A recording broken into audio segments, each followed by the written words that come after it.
Hello SteamVR creators!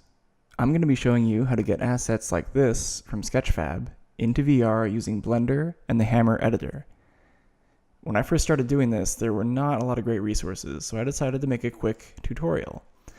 To get started, we need to have an asset to import. I'm using Sketchfab, which is an awesome community of creators that sometimes let you download a file for free, as long as you attribute them. You'll get the author's original upload format, which ideally is an FBX, because Hammer likes that the best for imports. Sometimes you might have to resort to the auto-converted format, and you'll need an add-on for Blender to be able to recognize that format. I'll leave it a link in the description. But let's just use the FBX, because that's the best format for us. All right, I've already actually expanded this zip file, and the next thing to do is just open up Blender and see how it looks. There we go. File, import, FBX. So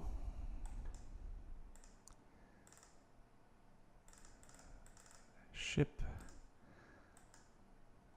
and it's missing some textures.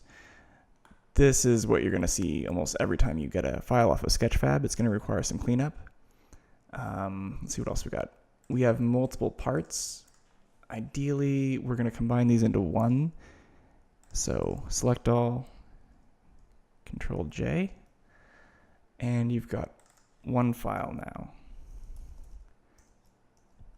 I'm going to be naming both the file and the materials Tiki Treasure.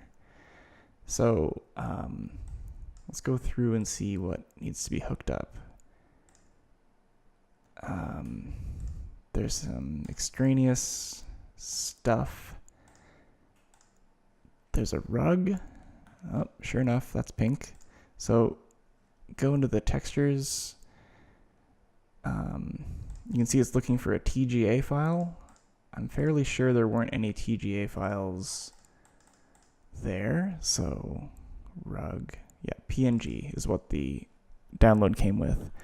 So yeah, just go through and kind of replace all these missing files. Sand. It's kind of boring to watch this, so I think I might just skip ahead. So I've already cleaned up this file. It's looking pretty good.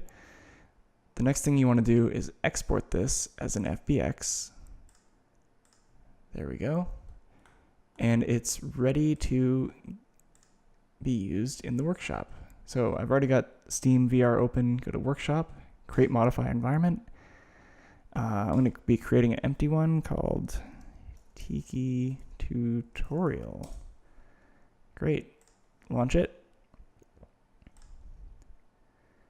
And you'll get an empty asset browser. So to import an asset,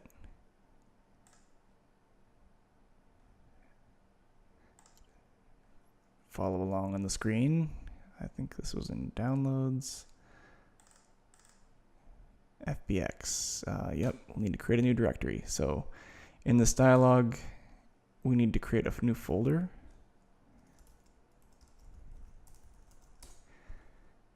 This will house the new import. Always use the simplified material names from the source materials.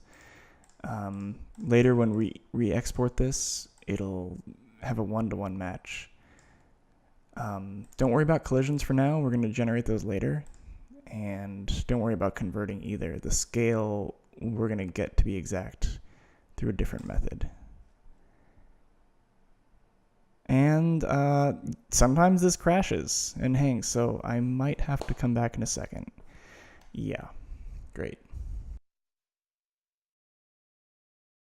We're back. The file successfully imported and is now a VMDL file. The very first thing we're going to do is check and make sure our materials all look correct. I don't see any missing things. Let's navigate around. Whoop, fill the screen with W's. Yep. Seems okay. I think there's just some transparency issues. Like the holes in the sails should be there. So yeah, and the water should be transparent.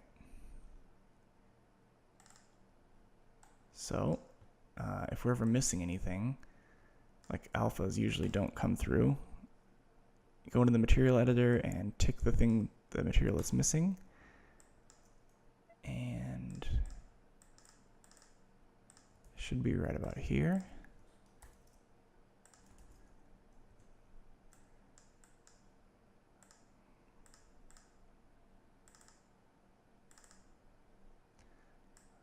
Copy any like alphas or emissives or anything else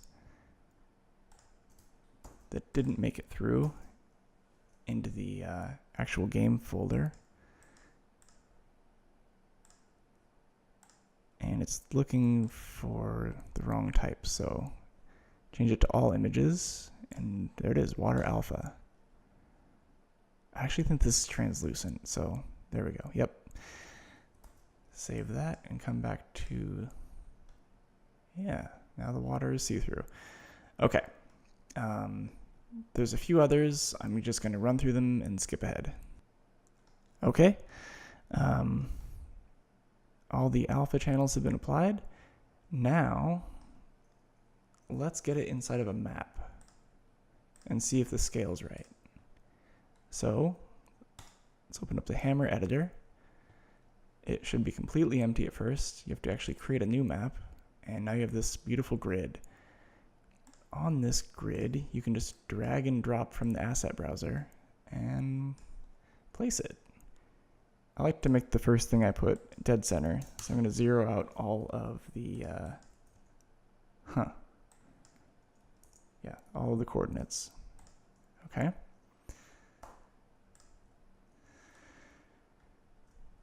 Neat.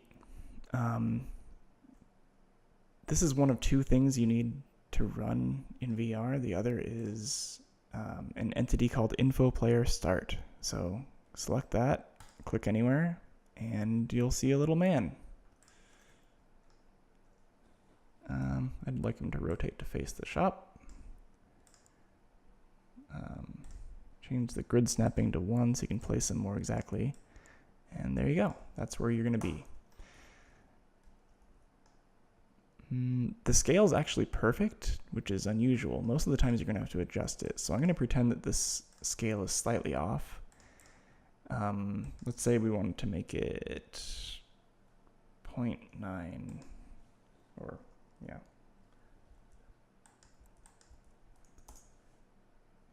I immediately don't like that. Let's make it bigger, just for the sake of an example. Okay. This is okay to just manually edit the scale here, but I want to show you how to re-export from Blender in a really nice workflow. So there's another add-on called the Source Engine Export. And again, I'll leave a link to this in the description, but it's really nice. If you hook it up to this folder where your model lives, there's a DMX file, and instead of going through the whole FBX import export thing again, you can just hit export right here, and it will overwrite that DMX file and immediately replace it in game. The only problem is that the scale is vastly different and the textures aren't hooked up. I think it's worth it. Just requires a little bit more effort, but it makes the workflow nicer if you are in and out of Blender a lot. So to get the materials to work again, you have to open it back up. Come on, you can do it.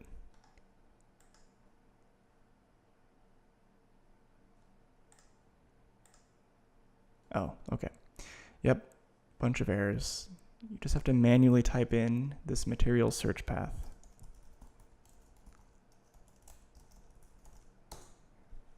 And there it is. All your materials are back. Okay, next we have to address the scale issue. So I'm going to guess roughly 20? Nope, too small.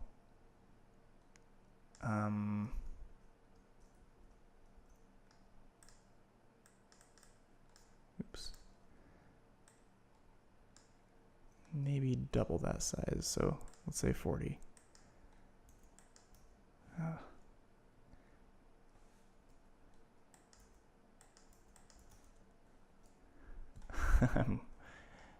Inside the ship, okay. Okay, that looks about right. Now in Blender, just apply that same exact ratio. Okay, the scale was already weird to begin with. Luckily, you can do math inside these fields.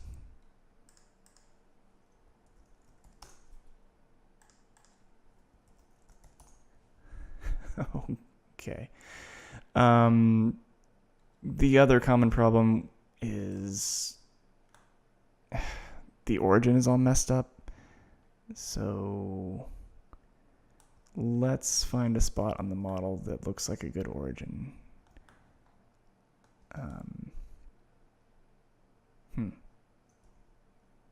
Usually I just select a vertex, and in this case it's tough to find one, so I'm just going to select a few around the outside and then hit Command or Control S, Shift S, cursor to selected, and this will give you the center point of those three.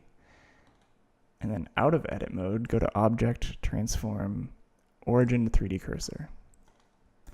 Save it, re-export it,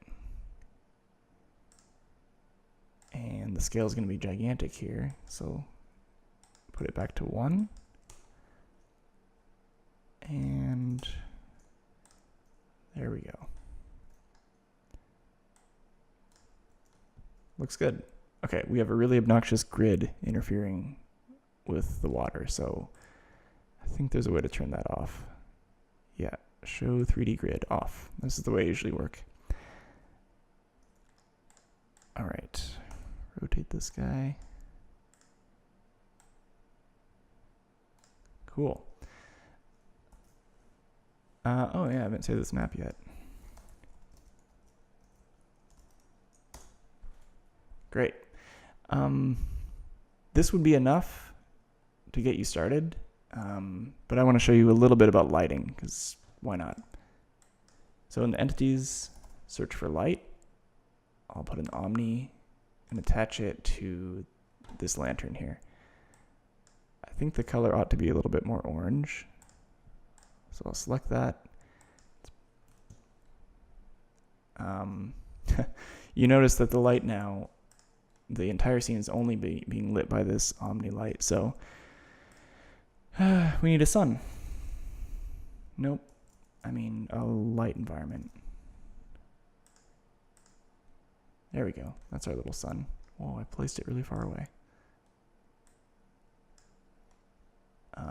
The sun usually doesn't point horizontally. There we go. Just rotate it. Still, there's a lot of shadows, which means I need to bake some lighting into this scene. That requires a few more entities.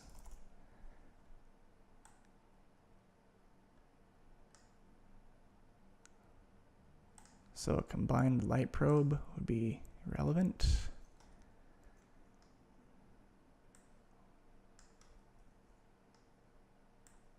That'll give you reflections. And what else?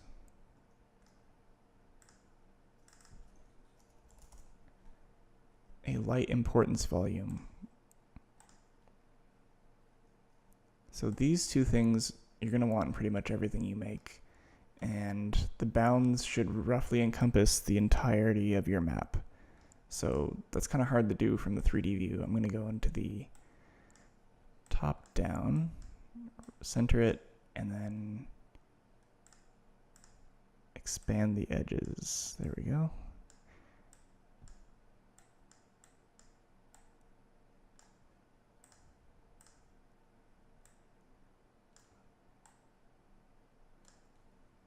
Okay, and this light probe. This just gives reflections. Why not?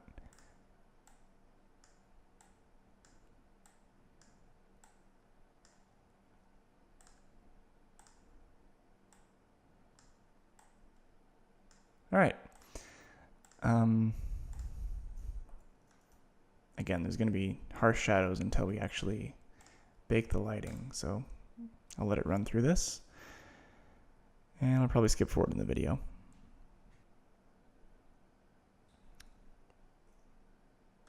Okay, the light map's all set. I believe there were 2 lanterns. Yep, so I'm going to throw another one in there.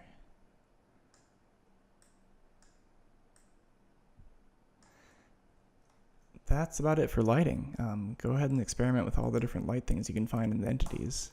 They're all pretty neat. Okay, there's one thing I said we'd come back to, which is generating a collision mesh. It should say null collision. If you skipped it in the importer, just right click, go to new collision, save that empty collision file, and then auto create rigid collision. Since this is just a background thing, let's set it to mesh. If you're actually making something like a prop, you're going to want to explore these other options, but this is fine. Just use the exact geometry and save it. And let's see how it looks.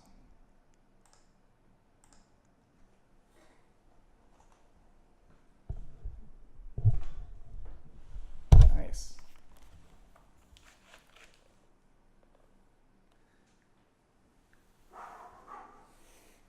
Come on, tracking.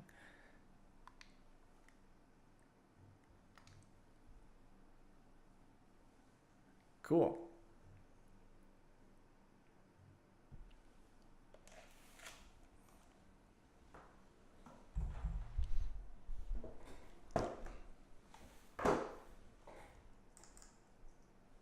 All right, that's pretty much it. The only thing left to do is upload it to the workshop. This is pretty self-explanatory. It just requires a description, title, and a preview image. I'm not going to do that because this is just a tutorial. But there's one thing I do recommend doing, which is checking it into source control. You will likely mess things up royally, and you will need to fix things and roll back changes. So it's always good to version stuff that you spend any amount of time in. Yeah, I'm going to be posting this up on GitHub, so you can learn more about the things that from the mistakes I've made. If this is popular enough, I'll go into a few more interesting things I've learned in another video. Thanks.